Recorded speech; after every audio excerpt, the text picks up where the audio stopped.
an honor to be here to share with you my film, Flirting with Power. There was a little bit left that we didn't see, but it was actually Perot's first appearance on Larry King Live, where he said, if you get me on the ballot, and if you get involved, if you get in the ring, you know, then I will run. And it was an important message, because it makes you realize that to get anything done, we the people have to take it on. We can't leave it to other people. And that's when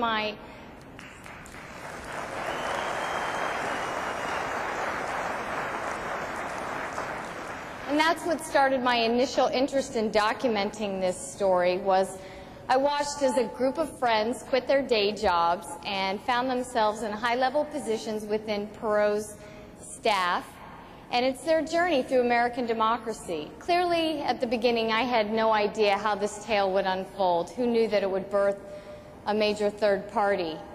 However, I did recognize that it was a great story, and it was an opportunity to take a journey through American democracy through the eyes of people who had not been, at that point, involved in our political process. How can the United States advocate and police free elections around the world and yet enact the most restrictive ballot access laws?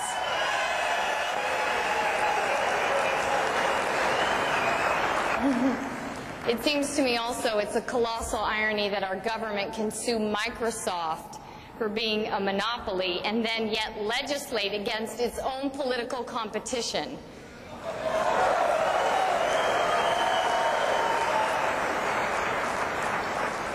Independent and third-party candidates are required to surmount enormous barriers to getting on the ballot. And then once they achieve that, there's the Commission on Presidential Debates, just a step behind, ready to develop any subjective criteria that they can think of to exclude those just voices that should be up on that stage.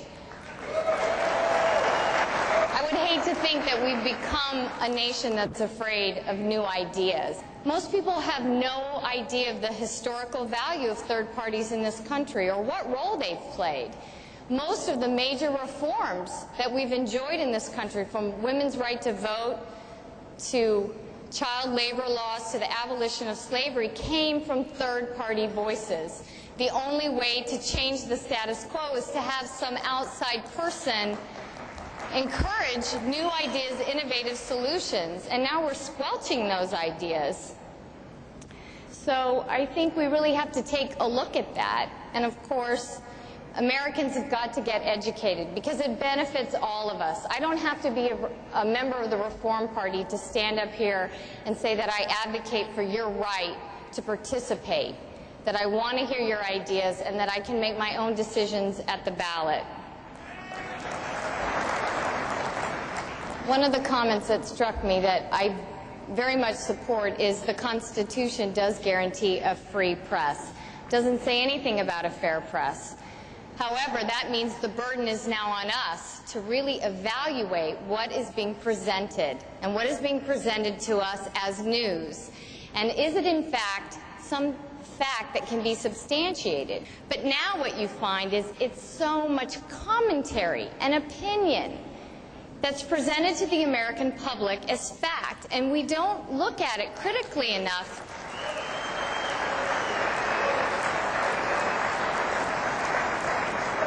We don't look at it critically enough then to decide whether or not that this is just somebody's opinion of what we should do, what we should think, and what we should feel about the direction of this country.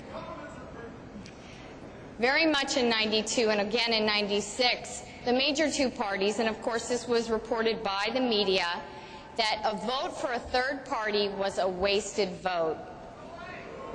Yeah. Well, that's just somebody's opinion. That is not fact. It's not a wasted vote to vote your conscience. I think we've lost sight of a higher ideal here. That what does it mean to live in a land where you can actually go to the ballot and cast your vote and have a voice in the direction of the country? So many people don't get that opportunity, and we have it here, and we've lost sight of what that really means. We don't look at it as a personal expression of who we are and what we want this nation to be. Instead, we look at it as there's some strategy going on, and people end up voting against one of the major two parties who they hate the most. They don't vote for what they believe. We've really got to change that if we want to make progress in this country.